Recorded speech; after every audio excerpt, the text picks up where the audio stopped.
All right, welcome to the Georgia Lacrosse Officials Association presentation on lacrosse and equipment and FHS Boys Lacrosse rules, and we are using the 2025 Federation rules for the spring season.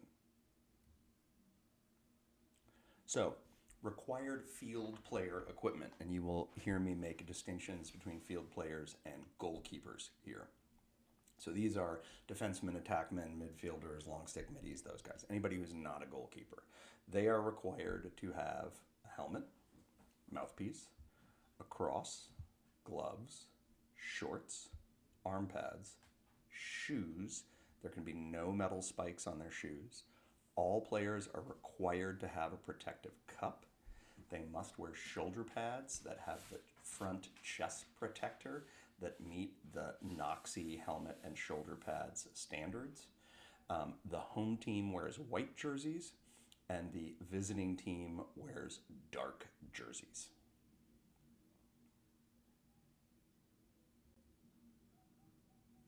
There has been a troubling issue in lacrosse where players are not securing their helmet effectively onto their head. They are wearing their chin strap over their mouth or up by their nose. They are not really tightening down all the straps. A player should not be able to pull their helmet off without unbuckling their helmet. The helmet must be worn with the chin strap on the chin, and all 4 points must be securely fastened. Field player equipment. We are going to prohibit football helmets, football pants with pads, and football shoulder pads. So everything that you wear as a field player must be manufactured for the sport of lacrosse. Rib pads are allowed in addition to those other things that I mentioned in the previous slide. You are allowed to have communication devices, but not communication devices that will allow you to communicate with people on the field. So you can have a communication device to talk to folks up in the press box. If you do wear a religious piece of jewelry, for example, one of these medallions, or you have a medical alert ID tag or bracelet, that needs to be secured using athletic tape.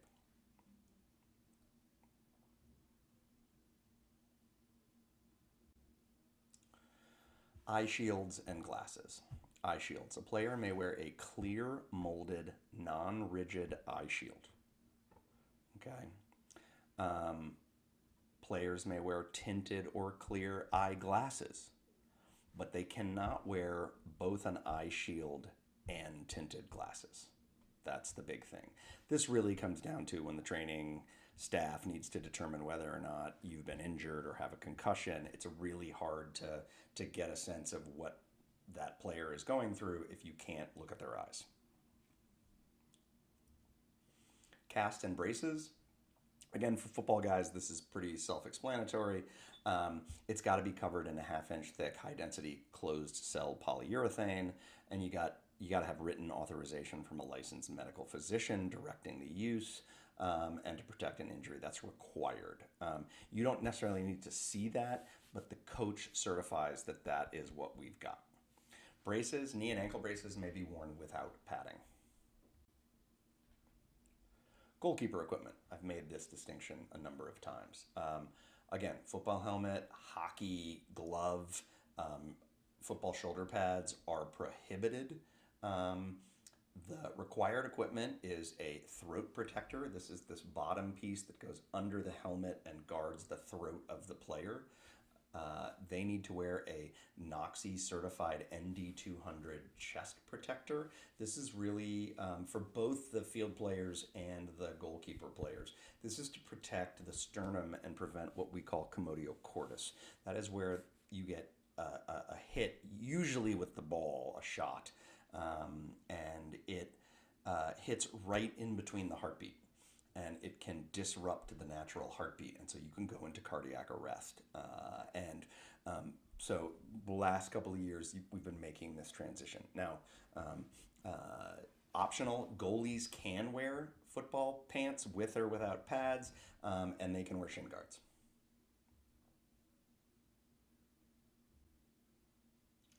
Eye black. Now, eye black is allowed, but it has to be a single stroke. It cannot have words, it cannot have numbers or symbols or logos on it. Um, uh, in college, players love to put all this eye black on. You can see that in the photo below. This is illegal, and this is a 1 minute non equipment violation foul. And so this is a big penalty. Now, if you force players to go off the field in the pregame and they wipe it off and it's kind of still all over their face, that's fine. If they if they have a single stroke of eye black and it starts to run because of the heat, there's really nothing you can do about that. But it's important to note that the top one line is the only thing that is legal. Crosse requirements. Crosse can be made of wood, laminated wood, or synthetic.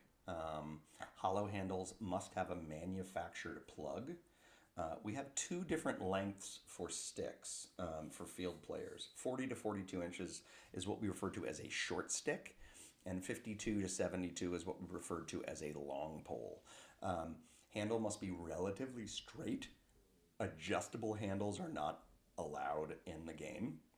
Can't be more than 3.5 inches in circumference, and the net can be gut, rawhide, linen, or synthetic material. It's important to note that a broken crosse is not a crosse. So a player whose crosse breaks is no longer legally allowed to participate in the game. They can pick their two pieces of broken crosse up and run off the field, but they can't engage with anybody. So they can't set a pick, they can't bump somebody, they can't play defense, they can't play offense. The head of the crosse, we're going to do a number of measurements. So you have the scoop up here on the top, the sidewalls, the mesh. Now that can also be made of traditional leather. You have the throat and the neck. If you use a ball stop, you can only use one. It can be a maximum of 2 inches long, 1.5 inches wide, and 1/4 inch thick, but it is not required. That's what we're talking about right there, that little piece of foam that goes into the throat of the crosse. Shooting strings and sidewalls. Shooting strings must be located within 4 inches of the top of the crosse. So what you're seeing here is these orange shoelaces that have been woven into the crosse. They must all be within 4 inches of the top of the scoop. And you're only allowed one sidewall string on each side. Now, if you come across a crosse that has shooting strings that are below 4 inches, that's a 2-minute non-releasable penalty.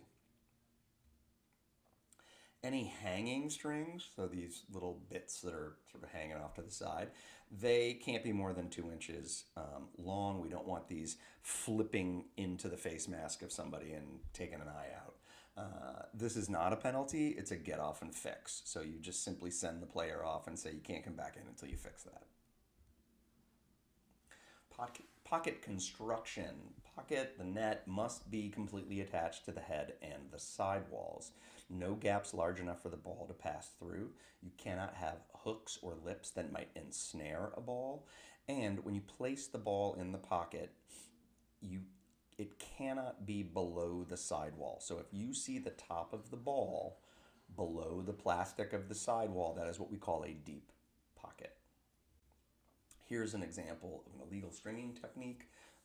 It's not completely attached, and there's holes or gaps larger than 1.68 inches, which is essentially an American golf ball. This was a crosse that came out a couple of years ago called the Gate D, and it had literally hooks on it. It was a defensive designed stick that was designed to ensnare the net of the opponent. This is not legal. So let's talk about some of these dimensions. We've talked about the short cross, 40 to 42, and the long cross, 52 to 72. Um, but we're also going to talk about this dimension from the throat to the scoop. Has to be 10 inches or more. From the top of the cross, it's got to be a minimum of 6 inches across. And then you're going to take three measurements. At 5 inches from the throat, it's got to be 3.5. At 3 inches, it's got to be 3. And at 1.25, it's got to be 3. And we'll demonstrate to you during the field training. And there's another video that talks about how to do an equipment check. Right? So tape on the cross. You are allowed to have tape on your cross.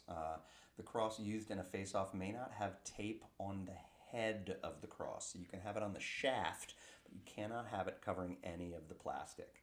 A tape ring can't be more than 3.5 inches wide, and it can't be more than 3 inches from the butt end. So this is what I mean by an end cap. It needs to be manufactured for lacrosse. You cannot use tape. You cannot use a bottle cap. You cannot shove gum in there, right? You've got to have an end cap manufactured for a lacrosse stick. Again, this is not a penalty. It's kind of a get off and fix. Now, the goalkeeper's cross is its own thing here. Only one is allowed on the field at a time. It can be 40 to 72 inches, and the width is between 10 and 12 inches as opposed to 6. The pocket can be deep, so it doesn't matter if you can see the ball below the sidewall. And there's no restrictions on shooting strings. Do not check a goalie's cross unless a coach requests you to do so. All right, so here's a good example of a stick check that occurs when a team calls a timeout. So White's bringing the ball over. They pass it over, and we're going to have the white team calls a timeout. Players leave the balls. You can see the officials coming in. They're going to grab a stick from each team. You usually grab it from in front of the bench that you are facing. So one of your partners is going to be in front of the home team bench, and one of your partners is going to be in front of the visiting team bench. You're going to grab the ball. You're going to make sure mixed colors separate and go to their own respective huddles.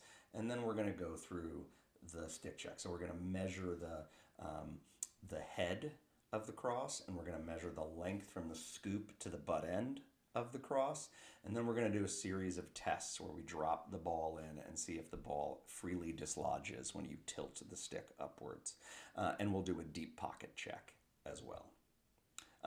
You just watched two officials do this very efficiently and very effectively, and that's the front rollout test right there. We've seen the deep pocket. We're going to put the ball back where it starts for the restart.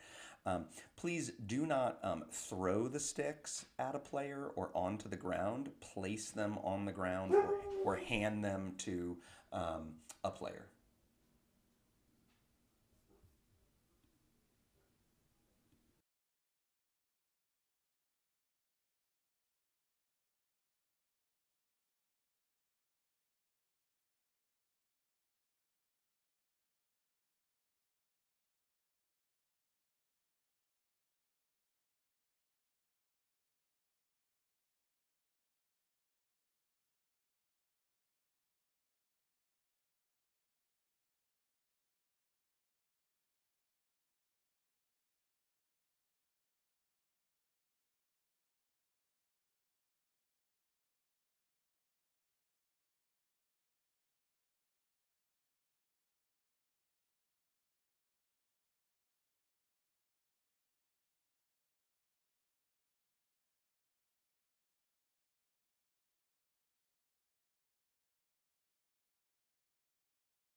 So here's the coach's equipment inspection. A coach can request by number a player that they would like their equipment checked. You do this during a dead ball. You're going to inspect all required equipment. That's the first list on the first slide that we talked about.